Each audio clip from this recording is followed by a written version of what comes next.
अल्हम्दुलिल्लाहि वस्सलातु वस्सलामु अला मुहम्मदुर रसूलुल्लाह सल्लल्लाहु अलैहि वसल्लम व ख़ातमुन नबिय्यीन। What is anomaly?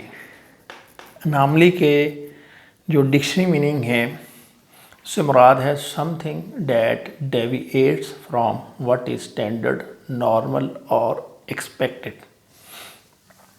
यानी रूटीन में जो काम हो रहा है उससे हट के कोई काम हो तो उसको बोलते हैं अनोमली। जो गवर्नमेंट मुलाजमीन हैं या पेंशनर हैं वहाँ भी जो अनोमली का लफ्ज़ है इसी सेंस में ही बोला जाता है। यानी जो एक रूटीन चल रही होती है उससे हट के कोई काम हो अलाउंसेस में, पे में, पेंशन में, तो उसको कहते हैं अनोमली। पे अनोमली या पेंशन अनोमली। अभी देखें रूटीन में क्या होता था कि जो पेंशनर बाद में रिटायर होता था उसकी पेंशन इससे पहले रिटायर्ड होने वालों के मुकाबले में ज़्यादा होती थी।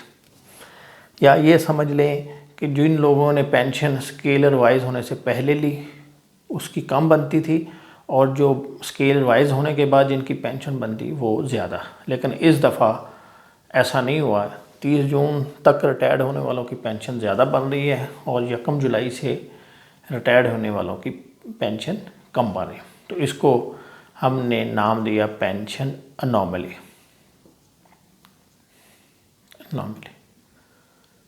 अभी हम दोनों का फ़र्क देखते हैं कि पे अनोमली और पेंशन अनोमली, इन दोनों में क्या फ़र्क है।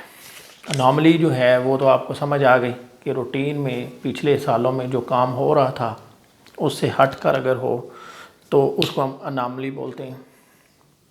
अभी मैं इधर लिख रहा हूँ पे अनोमली, इधर मैं लिख रहा हूँ पेंशन अनोमली।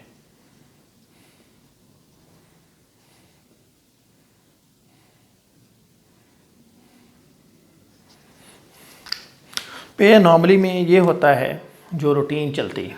रूटीन ये है कि जो शख्स पहले ज्वाइन करता है उसकी सर्विस डेफिनेटली ज़्यादा होगी और जो बाद में ज्वाइन करता है सेम केडर में, केडर सेम होना चाहिए। जिसने पहले ज्वाइन किया उसकी जो पे है बेसिक पे वो ज़्यादा होती और जो बाद में ज्वाइन करता है उसकी जो बेसिक पे वो कम बनती।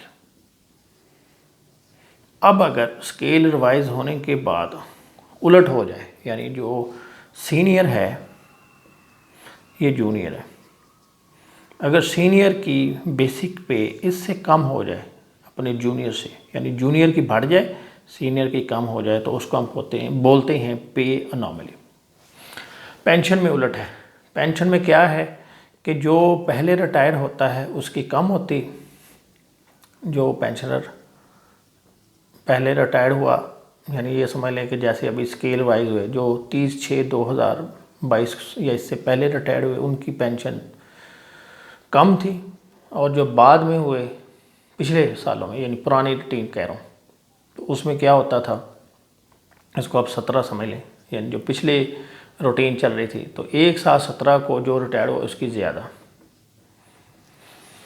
अब क्या हुआ कि उलट हो गया, यानी जो 30/6 को 2022 को रिटायर हुए इनकी ज़्यादा है और जो 1 जुलाई 2022 को रिटायर्ड हुए इनकी कम हो गई। तो ये रूटीन थी, रूटीन में ये होता था काम, लेकिन अब उल्ट हो गया तो इसलिए इसका नाम रख दिया गया पेंशन अनोमली। इधर भी ये है कि सीनियर की बेसिक पे ज़्यादा होगी, जूनियर की कम होगी। तो अगर सीनियर की कम हो जाए यानी उलट हो जाए, हट जाए, यानी ये वही है ना, something that deviates from what is standard. Standard तो यही है कि सीनियर की बेसिक पे ज़्यादा होगी, जूनियर की कम होगी। लेकिन अगर जूनियर की बढ़ जाए सीनियर से तो ये पे अनोमली बन जाएगी। पेंशन अनोमली में पिछले सालों में जब भी स्केल रिवाइज हुए तो यही चलता रहा कि पहले रिटायर्ड होने वालों की पेंशन कम, बाद में रिटायर्ड होने वालों की ज़्यादा। इस दफ़ा उलट हो गया तो इसको हमने नाम दिया पेंशन अनोमली।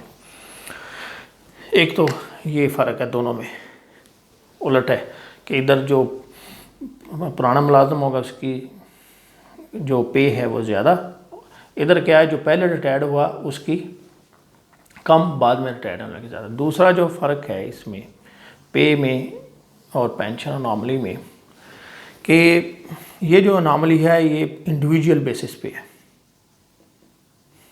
यानी चंद केसेस होते हैं कि जब ये अनॉमली बनती है किसी के, और वो भी उसको फिर कोट करना पड़ता है कि फ़लाँ जो है बंदा वो मेरे साथ ही भर्ती हुआ, उसकी जो पे है वो मुझसे कम थी लेकिन अब बढ़ गई है। तो यानी जो पे अनॉमली है ये इंडिविजुअल बेसिस पे। पेंशन अनॉमली जो है ये नहीं बनी पीछे 3 दफ़ा यानी 16 में, 17 में, 15 में स्केलर वाइज हुए, उससे पहले भी होते रहे लेकिन ऐसा नहीं हुआ। रूटीन में यही चलता रहा कि जो बाद वाले रिटायरिंग पर्सन है उनकी पेंशन ज़्यादा। और ये जो अनॉमली है ये इंडिविजुअल बेसिस पे नहीं बनी, ये एट लार्ज हुई है। इसमें जो भी शख्स जो है जो भी एम्प्लाई है 1 जुलाई है इसके बाद रिटायर्ड हुआ, सबको ये मसला पेश आ रहा है। तो इसमें तो तीसरा जो फ़र्क है कि इसमें पे अनॉमली तो जब डिटरमिन हो जाए कि वाकई बन गई है ये जो एम्प्लाई है ये ठीक कह रहा है तो ये रिमूव हो जाएगी।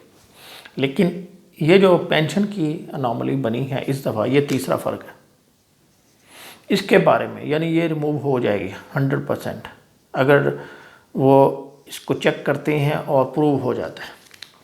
ये जो अनॉमली है इसके बारे में अभी श्योर नहीं है, क्योंकि गवर्नमेंट ने पेंशन की अनॉमली में ऑप्शन मांगी थी कि भाई आप जो है वो ऑप्शन दें कि भाई आप पुराने स्केल पे वो पेंशन बनाना चाहते हैं, पुराने स्केल को अडॉप्ट करना चाहते हैं मुलाजमीन से, यानी मुलाजमीन से भी मांगी थी और पेंशनर से भी मांगी थी कि आप जो है रिटायर्ड होंगे नए स्केल के मुताबिक लेंगे या पुराने के मुताबिक। तो इसमें अगर तो उन्होंने वो ऑप्शन एक्सरसाइज नहीं की तो गवर्नमेंट हो सकता है कि ये इसी तरह बरकरार रखे, क्योंकि जो पेंशन अनॉमली बनी है इसमें 1 जुलाई 2022 और इसके बाद रिटायर्ड होने वाले जो पेंशनर हैं उनको लाखों की मद में कम्यूट में फ़ायदा हुआ है। तो ये तीनों में ये फ़र्क था। तो इसमें अगर डिसीजन होगा तो इंडिविजुअल नहीं होगा, इसमें सबके ऊपर ये लागू होगी। अगर गवर्नमेंट नहीं रिमूव करती तो फिर ये चलती रहेगी। ज़्यादा चांस तो यही है, 30 नवंबर का टाइम दिया था गवर्नमेंट ने अपने जो सबॉर्डिनेट डिपार्टमेंट्स हैं कि वो केसेस भिजवाएँ जहाँ पर अनॉमली क्रिएट हुई है। तो ये अनॉमली जो इंडिविजुअल बेसिस पे नहीं ख़त्म होगी, इसमें गवर्नमेंट अगर ख़त्म करेगी तो फिर तमाम जो पेंशनर हैं जिनकी पेंशन 1 जुलाई से रिटायर्ड होने वाला कोई सबकी पेंशन जो है फिर पुराने पेंशन से बढ़ जाएगी। उम्मीद है आपको दोनों में पे अनॉमली और पेंशन अनॉमली में फ़र्क समझ आ गया होगा। Thank you very much.